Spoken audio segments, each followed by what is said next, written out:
So why is this still a single step multiplication? Well, if you take a look down here, the form is going to be some fraction times x equals c. So it's still a fraction multiplied by a variable.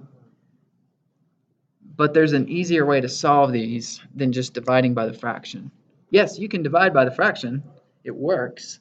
But there's a shortcut, and I'm going to show you the shortcut.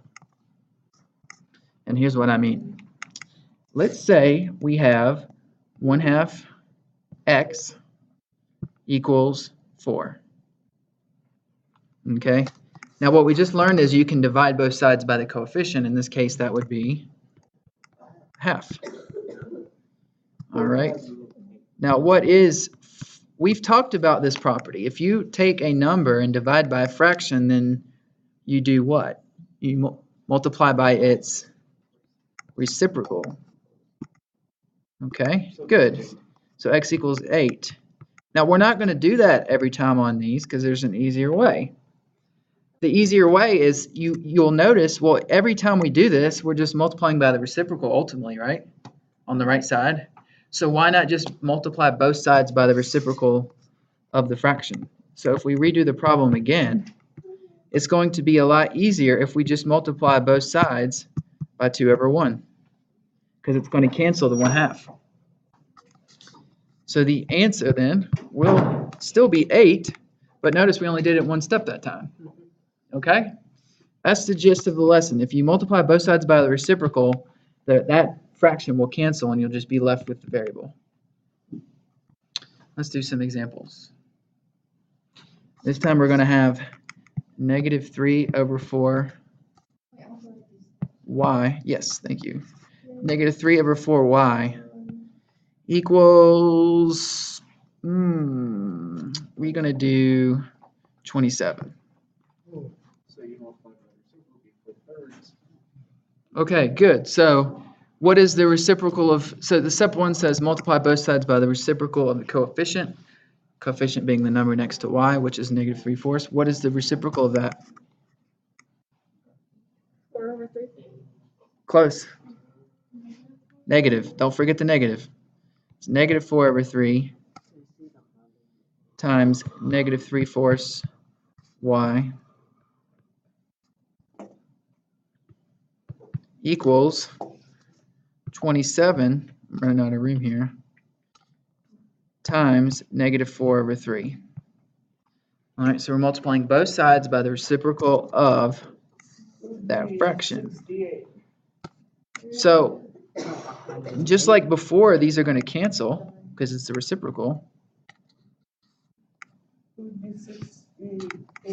Is it? We'll see. 27 times -4/3. I taught you guys how to do this as well. You're going to do what first?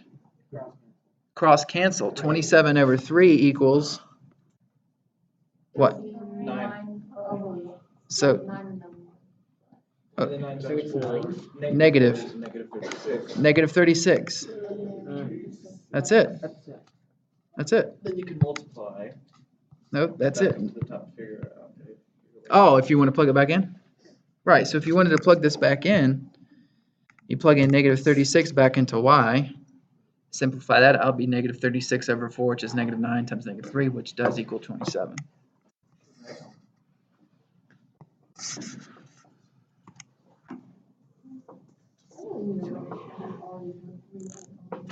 Number 2.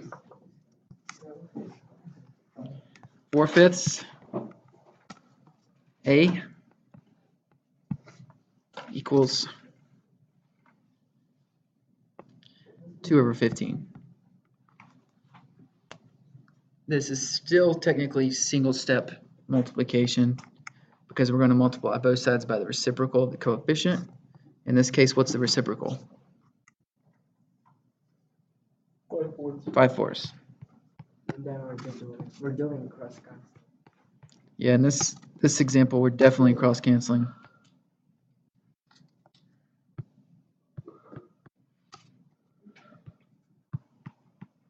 And again, the reason we can multiply both sides by the same number is the multiplication property of equality. So we're gonna cross it. All right, so on the left, this is going to cross out. We're just going to have a, which is what we're solving for. On the right, I'm going to go ahead and rewrite it so we can do some cross cancellation. All right, so what's the first thing it's going to cross cancel? Okay, and that becomes 3 on the bottom. What ends up on the top when everything cancels? 1. A equals 1 over what? 6. 2 times 3 is 6. Wait, how'd you get over 2? Well, there was a 2 over 15 to begin with. Oh.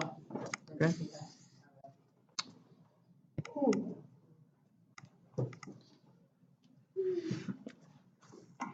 Let's see. I think that's it for that one. Let me check.